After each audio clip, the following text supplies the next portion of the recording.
கிருஷ்ணகிரி மாவட்டம் ஊத்தங்கரை சட்டமன்ற தொகுதியில் காங்கிரஸ் சார்பாக குப்புசாமி அவர்களும் டி.எம். தமிழ்ச்செல்வன் அஇஅதிமுக சார்பாகவும் குமரவேல் தாவேகா மேகலா நாம் தமிழர் கட்சியை சார்ந்த இந்த நால்வர் போட்டியிடும் இந்த ஊத்தங்கரை தொகுதியில் சென்ற முறை அனைத்து இந்திய அண்ணா திராவிட முன்னேற்ற கழகம் 53% வாக்குகளும், இந்தியன் நேஷனல் காங்கிரஸ் சென்ற முறை காங்கிரஸ் இங்க போட்டி போடுது 38% வாக்குகளும், நாம் தமிழர் 5.54% வாக்குகளும், தேசிய முற்போக்கு திராவிட கழகம் 1.22% வாக்குகளையும் பெறுது. இங்க மக்கள் நீதி மையம் வரல.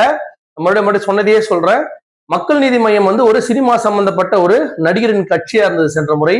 அவங்கள விட தேசிய முற்போக்கு திராவிடம் அம்மா மக்கள் முன்னேற்ற கழகத்தில் கூட்டணி வாங்கின வாக்குகள் கூட மக்கள் நீதி மையம் சென்ற முறை இந்த ஊத்தங்கரை தொகுதியில் வாங்கல. நம்மளுக்கு உள்ள போக போக சென்னை, திருச்சி, கோயம்புத்தூர் அது போல ஒரு மெயின் சிட்டில மட்டும்தான் நடிகர்கள், அதாவது நம்முடைய தாவேக்கா கொஞ்சம் பர்ஃபார்ம் பண்ணிருக்கு.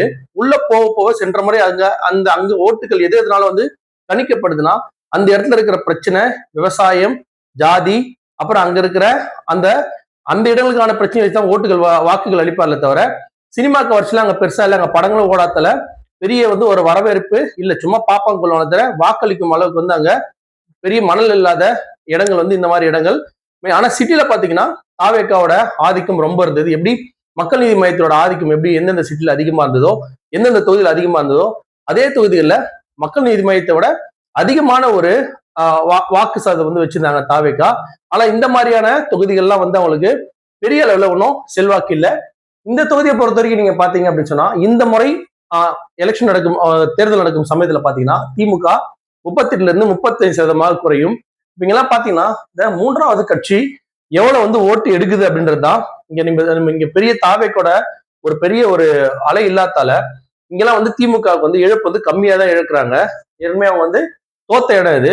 அதனால அதிமுக ஜெயிச்சு அங்கதான் கொஞ்சம் ஆன்டி இன்கம்பன்சி அதிகமா இருக்கு. அந்த தொகுதியை பொறுத்த வரைக்கும் பாத்தீங்க அப்படின்னா திமுக 38% ஆகவும், அதிமுக 53 திமுக கூட்டணி நாம் தமிழர் 6-13%, தாவேக்கா 5%. சென்ற முறை இங்க மக்கள் நீதி மையம் 1% கூட இல்லை. ஆனா இங்க 5% வாக்குகள் கிட்டத்தட்ட தாவேக்கா பெறுறாங்க. இந்த தொகுதியில பாத்தீங்கன்னா இந்த முறை அதிமுக கிட்டத்தட்ட 12% வாக்குகள் வித்தியாசத்தில் இந்த முறை இருக்கும் காங்கிரஸ் அணியை தோற்கடித்து நிச்சயமா இங்க அதிமுக வெற்றி பெறும். திமுக டைரக்டா ஃபைட் இருந்தாலே இந்த மாதிரி தொகுதிகளில் அதிகமான வாக்கு வித்தியாசம் இருக்கு. இந்த காங்கிரஸ் போது திமுகவோட பெரிய சப்போர்ட் இந்த மாதிரிலாம் இருக்காது சென்ற முறை இருந்த மாதிரி. அதனால கிட்டத்தட்ட வாக்கு வித்தியாசம் 12% அளவுக்கு இந்த தொகுதியில இருக்கு. இதுக்கு அடுத்து பாத்தீங்கன்னா பர்கூர் தொகுதி ரொம்ப கேள்விப்பட்ட தொகுதியா இருக்கும். புரட்சித்தலைவி அம்மா, எம்ஜிஆர் போன்ற பல ஜாம்பவான்கள் போட்டி போட்ட ஒரு தொகுதி பர்கூர் அதிமுக கோட்டையா ஒரு காலத்துல இருந்தது. பெரிய பெரிய தலைவர்கள் போட்டி போடக்கூடிய ஒரு தொகுதியா இருந்த பர்கூர் இந்த முறை மதியழகன், கோவிந்தராஜன், முரளிதரன் மற்றும் கவின் இந்த 4 கட்சியை சேர்ந்த வேட்பாளர்கள் போட்டியிடும். இந்த தொகுதியில பாத்தீங்கன்னா சென்ற முறை மதியழகன் திராவிட முன்னேற்ற கழகத்தை சார்ந்தது கிட்டத்தட்ட 49%, அதிமுக சார்ந்தவர் 43%, நாம் தமிழர் கட்சி 5%. இவங்க யாருமே இல்லை. அதாவது நோட்டா, அதாவது இதுக்கு அடுத்து மக்கள் நீதி மையமும் தேசிய முற்போக்கு திராவிடம் நோட்டாக்கு கீழே போயிருக்காங்க.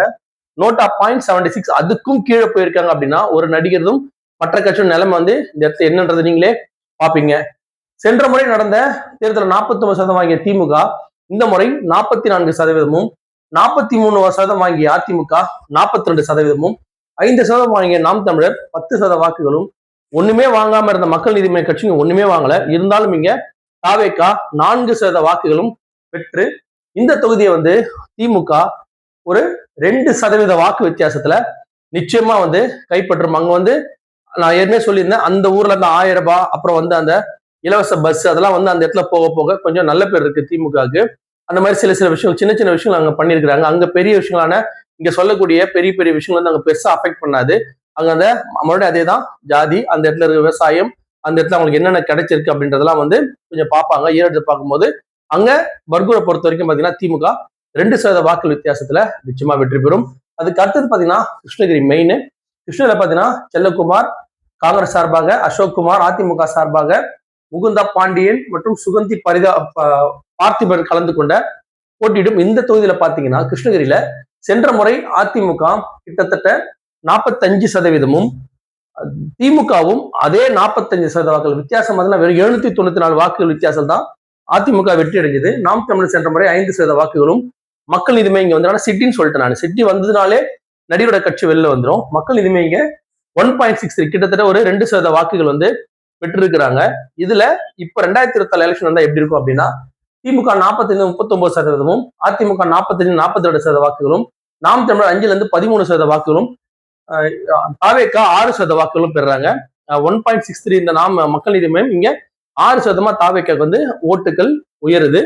இங்க நீங்க பாத்தீங்கன்னா விவசாயம் சம்பந்தப்பட்ட இடத்துலயும் அந்த மாதிரி நம்ம பார்டர்ல உள்ள போக நாம் தமிழர் வந்து ரொம்ப அழகா வந்து பெர்ஃபார்ம் பண்ணி கிட்டத்தட்ட சென்ற முறை 5% வாக்குகள் வாங்கியிருந்தாங்க. இந்த முறை அவங்க வந்து கிட்டத்தட்ட ஒரு 10-13% வாக்குகள் வாங்குற அளவுக்கு இந்த தொகுதியில கொஞ்சம் ஸ்ட்ராங்கா இருக்காங்க.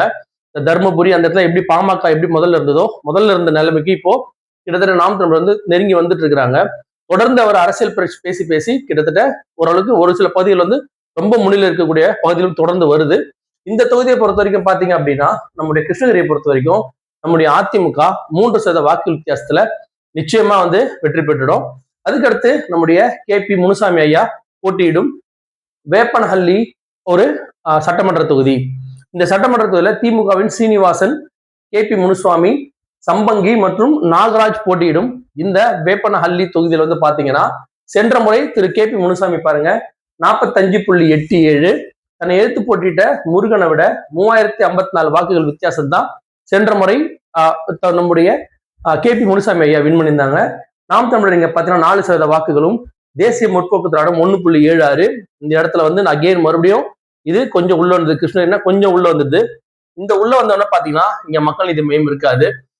இதே மாதிரிதான் தொடர்ந்து வரக்கூடிய ஒரு தொகுதியில வந்து நீங்க மக்கள் நீதி மையத்தை வச்சுட்டே வந்து நீங்க தாவேக்க வந்து கணக்கு பண்ணிக்கலாம். அந்த அளவுக்கு வந்து இதனுடைய மாற்றங்கள் இருக்கக்கூடிய வாய்ப்புகள் ரொம்ப இருக்கு. அப்படி பாக்குற இந்த வேப்பனஹள்ளில சென்ற முறை 44% வாங்கிய திமுக இந்த முறை 39% குறைகிறது. 46-41% அதிமுக குறைகிறது. ரொம்ப அவர் கொஞ்சம் எதிர்ப்புலாம் இருக்கு. அவருக்கு KP முனுசாமி கொஞ்சம் எதிர்ப்புலாம் இருக்கு. அவர் வந்து கட்சியை வந்து இன்னும் கொஞ்சம் பலப்படுத்தாம பிரிச்சதுல அவருக்கும் ஒரு சில பங்குகள் இருக்கிறதால அவருக்கும் இப்ப மத்த தொகுதியோட இங்க வந்து அதிமுகவுக்கு வாக்குகள் கொஞ்சம் குறையுது. நாம் தமிழர் 4-14% வாக்குகள் வந்து உயருது. தாவேகா 6% வாக்குகள் பெற்ற இந்த வேப்பனஹள்ளில கன்ஃபார்மா இருந்தாலும் கொஞ்சம் குறைஞ்சா கூட அதிமுக ஒரு 2% வாக்குகள் வித்தியாசத்துல வந்து கண்டிப்பா திரு KP முனுசாமி அவர்கள் இந்த முறையும் வந்து சட்டசபை ஒரு உறுப்பினர் ஆவதற்கான வாய்ப்புகள் அதிகமா இருக்கக்கூடிய தொகுதி. அதுக்கடுத்து பாத்தீங்கன்னா ஓசூர் தெரியும் உங்களுக்கு. அதுவுமே ஒரு கொஞ்சம் சிட்டி பேஸ்டு.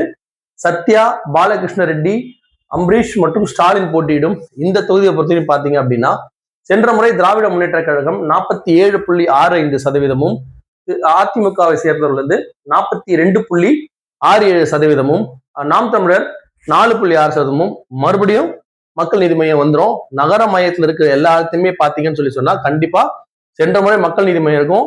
இந்த முறை கண்டிப்பா அந்த இடத்துல வந்து தாவேக்காவோட பிரசன்ஸ் வந்து கண்டிப்பா இருக்கும் மற்ற தொகுதிகளை விட. இப்போ இந்த முறை இந்த வாக்குகள் பெற்ற 2022 வாக்குகள் பெற்ற இந்த தொகுதியில இப்போ 2024 தேர்தல் நடக்கும்போது பாத்தீங்கன்னா 48% வாங்கிய திமுக அப்படியே 42% குறையும். 43% வாங்கிய அதிமுக 40% குறைகிறது. 5-9%, இங்க தாவேகா மறுபடியும் 9%, கிட்டத்தட்ட மக்கள் நீதி மையத்தை விட ஒரு 4-5 மடங்கு வந்து அதிகமான வாக்குகள் பெறாரு மிஸ்டர் விஜய். சோ இந்த 2 பேருடைய ஏற்றத்தினாலதான் இங்க அதிமுகவும் குறைய வேண்டிய கட்டாயத்துல வருது. அப்போ இந்த இடத்திலும் திமுக ஒரு 2% வாக்குகள் வித்தியாசத்தில் கண்டிப்பாக இந்த ஓசூரை கைப்பற்றும். இதுக்கு அடுத்த தொகுதி வந்து பாத்தீங்கன்னா தளி. இதுல வந்து பாத்தீங்கன்னா Ramachandran CPI, நாகேஷ்குமார் BJP, Suresh TVK மற்றும் நரசிம்மன் NTK. இங்கெல்லாம் வந்து திமுக அதிமுக டைரக்டா போட்டி போடல, அவங்களுடைய கூட்டணி கட்சிகள் தான் போட்டி போடுறாங்க. கூட்டணி கட்சிகள் போட்டி போடும்போது அந்த தொகுதி வந்து ஒரு வித்தியாசமான தொகுதியா அமைஞ்சிடும். ஏன்னா இப்ப அதிமுக திமுக ஒரு கட்சி போட்டி போடும்போது அங்க இருக்கிற மக்களோட மனநிலை வேற மாதிரி இருக்கும். மாற்று கட்சிகள் போடும்போது அவங்க அந்த கூட்டணி கட்சியாரமா அந்த அளவுக்கு ஒர்க் பண்ண மாட்டாங்க. கொஞ்சம் வந்து கம்மியா தான் ஆகும். அந்த வகையில பாத்தீங்கன்னா சென்ற முறை கம்யூனிஸ்ட் பார்ட்டி 62%, அதையும் மீறி 62% கிட்டத்தட்ட வாங்கியிருக்காங்க தளி தொகுதியில. பாரதிய ஜனதா கட்சி போன தடவை 33% வாக்குகள் தான். நாம் தமிழர் வெறும் 1.95%. இது வரைக்கும் நம்ம பார்த்ததுலயே ரொம்ப கம்மி வந்து இதுதான் 1.95 வந்து நாம் தமிழர் வந்து இந்த தொகுதியில தளின்ற இந்த தொகுதியில வந்து வாங்கியிருக்கிறாங்க. அதுக்கு அடுத்து பாத்தீங்கன்னா நோட்டா தான் 1.01, கிட்டத்தட்ட 1% வாக்குகள் நாம் தமிழர் இல்ல அவங்களுமே நோட்டா கீழே போற அளவுக்கு இந்த இடத்துல இந்த கம்யூனிஸ்ட் பார்ட்டி இந்த இவங்க வந்து ரொம்ப ஸ்ட்ராங்கான ஒரு ஹோல் உள்ள ஒரு கட்சி, ஒரு ஒரு தொகுதி. இந்த முறை இங்க 62% வாங்கிய திமுக கூட்டணி 53% வாக்குகளாக குறைகிறது. 33 வாங்கின அதிமுக 35 வந்து அதிகரிக்குது. நாம் தமிழர் 2% வாக்குகள் தான் பெறுறாங்க. அதுக்கு மேல அவங்க பெறுறது வந்து வாய்ப்பு கிடையாதுங்க. தாவேகா வந்து மற்றும் அதர்ஸ் வந்து 4% வாக்குகள் பெறும். இந்த தொகுதியும் திமுக கிட்டத்தட்ட ஒரு 18% வாக்குகள் வித்தியாசத்தில் வந்து வெற்றி அடையக்கூடிய ஒரு தொகுதியாக இருக்கிறது. இதுதான் வந்து நம்முடைய கிருஷ்ணகிரி மாவட்டத்தை பொறுத்த வரைக்கும். இந்த மாவட்டத்துல நீங்க பாத்தீங்க அப்படின்னு சொன்னா பெரும்பாலுமான ஒரு தொகுதிகளை வந்து திமுக தான் வந்து கைப்பற்றுது. ஸ்ட்ராங்கா கன்ஃபார்மா கைப்பற்றக்கூடிய வந்து கிருஷ்ணகிரி மாவட்டத்தை வந்து இந்த முறை நிச்சயமா வந்து திமுக கைப்பற்றும். ஒன்னு ரெண்டு தொகுதிகளில் வந்து அதிமுக கைப்பற்றும். ஆனால் ஓவராலா பாத்தீங்கன்னா இந்த மாவட்டம் திமுகவின் கோட்டையாக மாறும்.